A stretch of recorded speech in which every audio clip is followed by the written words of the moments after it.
ফেরার পথে আমাদের পড়তে হলো প্রচণ্ড হয়রানিতে। নমস্কার বন্ধুরা, আমি পম্পা। আমার নতুন আরেকটি ব্লগে আপনাদের অনেক অনেক স্বাগত। তো তিন চুলেতে আজকে আমাদের শেষ দিন। তো সকালবেলা চা খেয়ে রেডি হয়ে চলে এসেছি ব্রেকফাস্ট টেবিলে। ব্রেকফাস্ট করে রেডি হয়ে বেরিয়ে পড়লাম একটু সাইট সিনে। দই নেবেন? দই, পাহাড়ে দই, মিষ্টি দই। দই নেবেন? দই, মিষ্টি দই, টক দই। তো এই যে শেষবারের মতো তিন চুল্লিটাকে একটু সুন্দরভাবে ঘুরে দেখা, আমরা চলে গিয়েছিলাম একটা টি গার্ডেনে। তো এখানে মনের মতো কিছুটা সময় কাটিয়ে নিলাম। আর আজকের ওয়েদারটা দেখুন, ভীষণ সুন্দর, পুরো রোদ্দুর ঝলমলে একটা ওয়েদার ছিল, আর খুব একটা ঠান্ডাও ছিল না। তো এখানে আমরা বেশ কিছুটা সময় কাটিয়ে তারপরে একটুখানি দোকান থেকে চাও খেয়ে নিলাম। খেয়ে নিয়ে টাটা বিদায় জানিয়ে আমরা উঠে পড়লাম গাড়িতে লাগেজপত্র এই যে এখানে লোড করা চলছে। এ হোটেলের দাদাকে বিদায় জানিয়ে আমরা চেপে বসলাম গাড়িতে, কারণ আমরা এখন চলে যাব এনজিপি।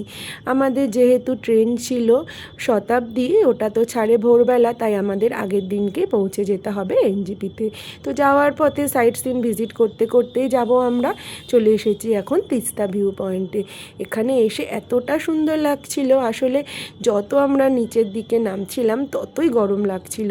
তো একটুখানি জলের পাশে বসতে পেরে ভীষণ ভালো লাগছিল। বাচ্চারাও একটু কাদামাটি নিয়ে খেলে নিল। তারপরে এই দেখুন শুরু হলো আমাদের হয়রানি। সেবক ঢোকার একটু আগে দেখো, ফেরার পথে আমাদের প্রচণ্ড হয়রানিতে পড়তে হলো। রাস্তায় আজকে এত পরিমাণে জ্যাম, যেহেতু আগের দিন ল্যান্ডফল হয়েছিল তার জন্য রাস্তায় কিন্তু আজকে প্রচণ্ড জ্যাম। তো আমরা প্রায় অনেকক্ষণ ধরেই জ্যামে বসে রয়েছি। এখন কখন গাড়ি ছাড়বে সেটা ঠিক নেই। এই তিস্তা নদীর পাশে এখন আমরা বসে বসে ওয়েট করছি। তো আমাদের গাড়ি ওখানে দাঁড়িয়ে রয়েছে, তো গাড়ি ছাড়লে তারপরে আবার আমরা গাড়িতে উঠবো। আমরা যেদিন ফিরেছিলাম তার 2-3 দিন আগেই সেবকে একটা ল্যান্ডফল্ট হয়েছিল। একটা অ্যাক্সিডেন্টের কারণে রাস্তাতে অনেকটা জ্যাম ছিল। যে রাস্তা আমাদের 3 ঘন্টায় চলে আসার কথা, সেটা কিন্তু আমাদের প্রায় 6-7 ঘন্টা লেগে গিয়েছিল। তো ফেরার পথে এই যে আমরা একটা রেস্টুরেন্ট থেকে একটুখানি লাঞ্চ সেরে নিলাম, নিয়ে তারপরে আবার এনজিপির উদ্দেশ্যে রওনা দিলাম।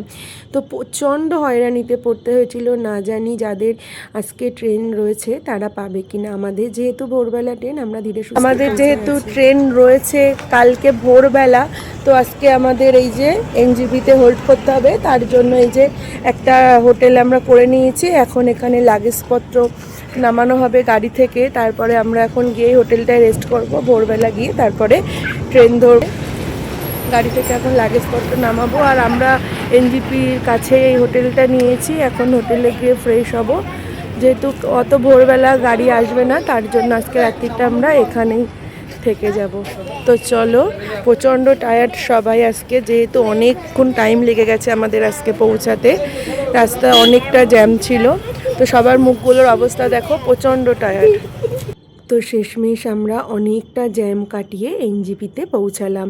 তো গাড়ি থেকে মালপত্র নামানো চলছিল। আমরা এখন চলে যাব রুমে, গিয়ে একটুখানি ফ্রেশ হয়ে নেব। সারাদিন অনেক ধকল গেছে। তো ফ্রেশ হয়ে নিয়ে তারপরে এই যে আবারও আমরা রেডি হয়ে নিলাম। এখন চলে যাব একটুখানি ডিনার সারার জন্য।